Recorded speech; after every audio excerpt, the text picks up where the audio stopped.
certainly thank you and appreciate your attendance as we remember our dear brother, Harold Butler.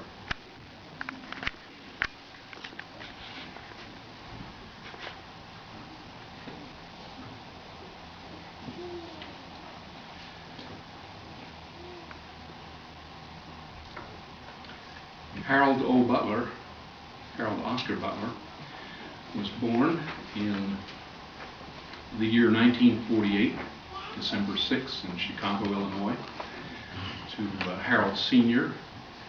and to his mother, Emma Butler.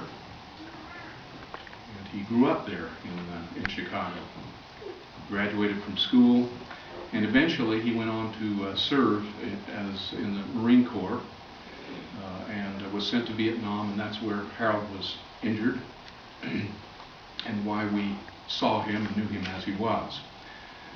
He returned to the States, and eventually he met Kathy. And actually, I think he met Kathy before he went into the service. Is that correct, Kathy?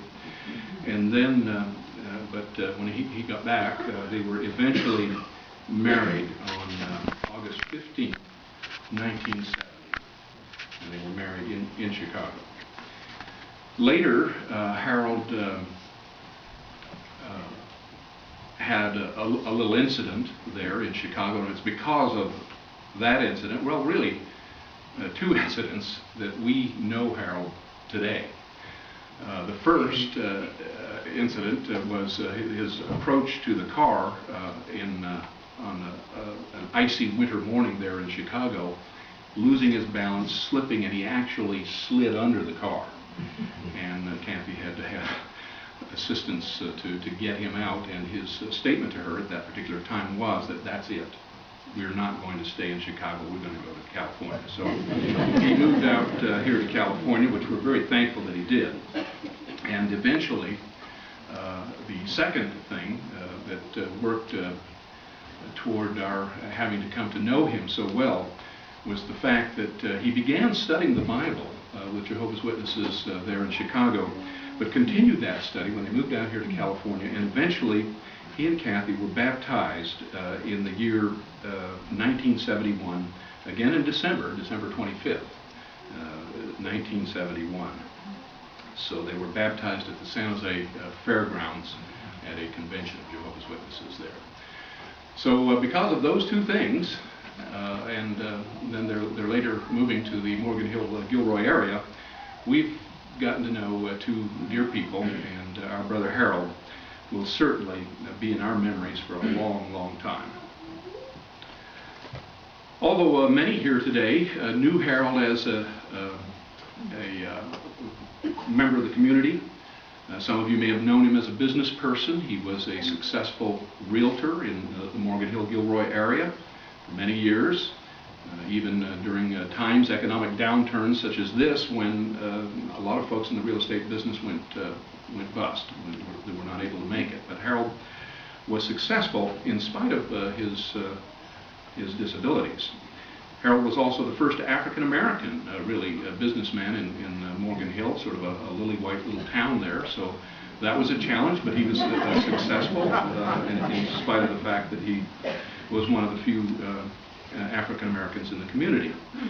But beyond these things, or I should say, Harold was known for these things above and beyond his primary attributes, because Harold was first and foremost primarily a spiritual man, and he had a love for spiritual things.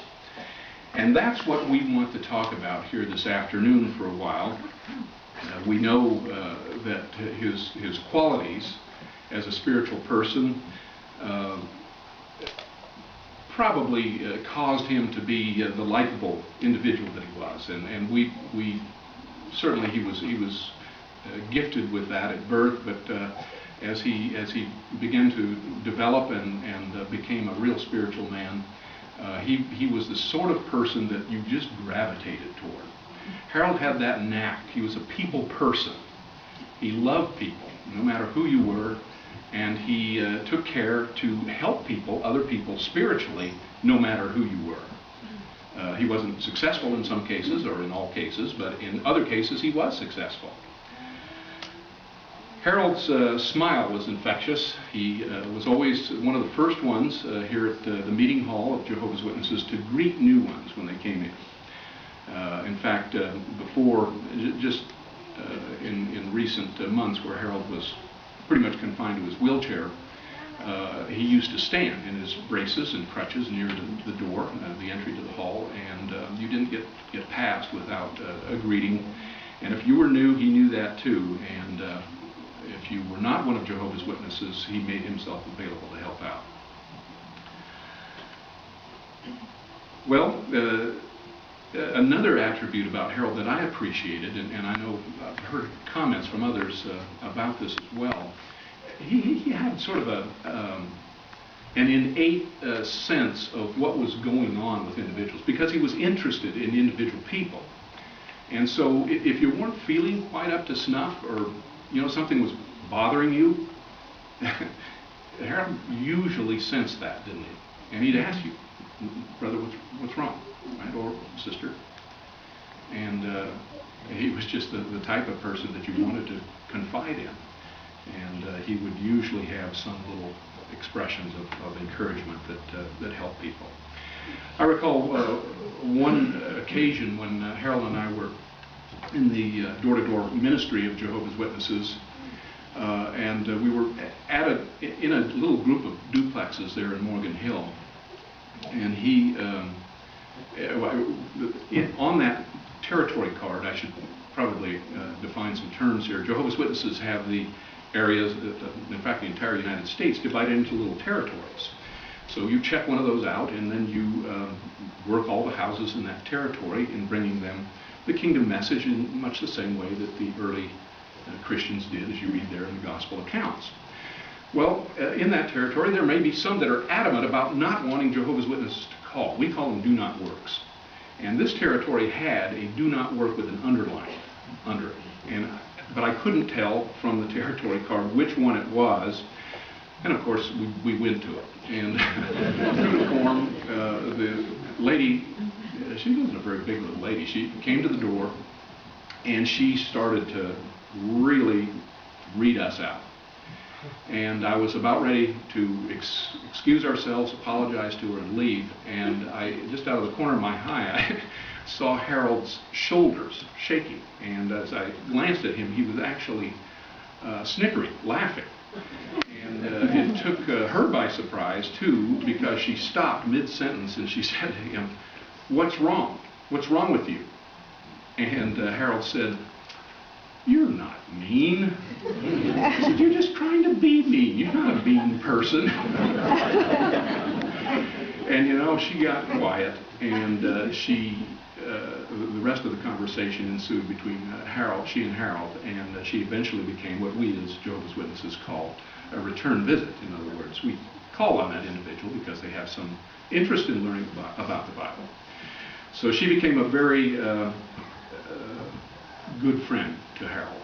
I don't know whatever happened to her, but she was an example of Harold's ability to discern what a person is really thinking and what a person is really like. So I was ready to throw in the towel, but he knew that there was some good in her. So later, Harold served as an elder in the Christian congregation, and he also served as a regular pioneer for a number of years in spite of his disability. Now again, let me define the terms here for those that are not Jehovah's Witnesses. A pioneer, a regular pioneer at that particular time, spent 100 hours a month in the door-to-door teaching, Bible teaching, and preaching work. Now, that's over and above the duties of an elder in the congregation. An elder in the congregation has ministerial duties like helping the sick, giving talks here in the meetings, all of the stuff that you would normally think that a minister would do. That's what an elder does. But a pioneer minister is something entirely different. Now you're talking about a person that spends 100 hours a month at that time. It's a little less now.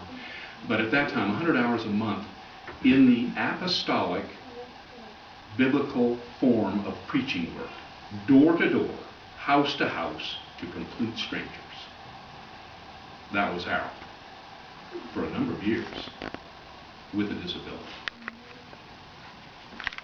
Dear brother, never complained. We all knew he had a disability, but he didn't tell you about it. He never complained about it. I would complain to him sometimes if I had a cold or the flu or something like that. But he didn't complain. And it never really struck me that Harold was as limited physically as he was until recently. He had about 3 recent bouts in the hospital, and when I was sitting there with him, it dawned on me. In prior visits to the hospital, they're at the VA hospital in Palo Alto, in the spinal cord ward, you'd look around, you'd see usually he was sharing a room with 1 or 2 or 3 other people, sometimes a 4-bedroom. And I would always feel sorry for the other fellows, and I'd think to myself, I'm so glad, that Harold is not that disabled or that sick. And then it dawned on me this last time as I was sitting there and looking at some of the other fellows. No, he is that disabled. But his personality was such, his vivacious nature, his upbeat nature was such that you didn't think of him in those terms. You didn't think of him in that way. He was just a regular guy with a disability. That's kind of the way you took it. But life wasn't easy for Harold. And I came to appreciate that, I think, more in recent months than I had in all the 38 years that I've known Harold Butler. I mentioned to that last time in the hospital, and he just sort of looked at me over the top of his glasses, like was his custom, and he said, well, Tim, he said, we have the truth. And that's another phrase that Jehovah's Witnesses use to refer to the Bible's message, the kingdom message, and the truth that the Bible holds out to worshipers of Jehovah God. So it's at this time that I would like to review briefly some of the truth, the ideas and Bible teachings that sustained Harold and strengthened his faith in God. These really made him what he was. Fine brother that he was. And I'll start first of all by referring you to the book of the Psalms, the 37th Psalm. Well, let's back up. Let's go to the book of Genesis. We might as well start at the beginning. Genesis, the 2nd chapter, and we'll consider verses 26 and 31, because this addresses actually the creation of humankind here upon the planet. As you know, the first 2 chapters talk about God's preparation of the earth, the planet Earth, for human habitation. And finally, man and woman are placed in a garden paradise here upon the earth. But here is how it's described to us in the Bible. Genesis chapter 1, verse 26 says, and God went on to say, let us make man in our image, according to our likeness, and let them have in subjection the fish of the sea and the flying creatures of the heavens, and the domestic animals, and all the earth, and every moving animal that is moving upon the earth. And then in verse 31, it tells us, after that, God saw everything that he had made, and look, it was very good. And there came to be evening, and there came to be morning, a 6th day. Now you will notice in these 2 chapters, actually first 3 chapters of the book of Genesis, God's purpose for man was for him to live here upon the earth. He was put here to live eternally. Death is not mentioned until disobedience to God's arrangement is brought up. It was his purpose for man to live eternally here upon the earth. The earth was not to be a a boot camp or a training ground for angels.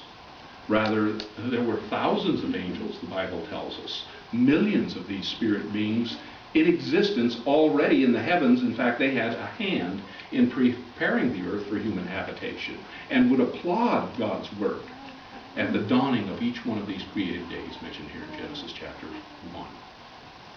So it wasn't a matter of the earth being a training place for angels.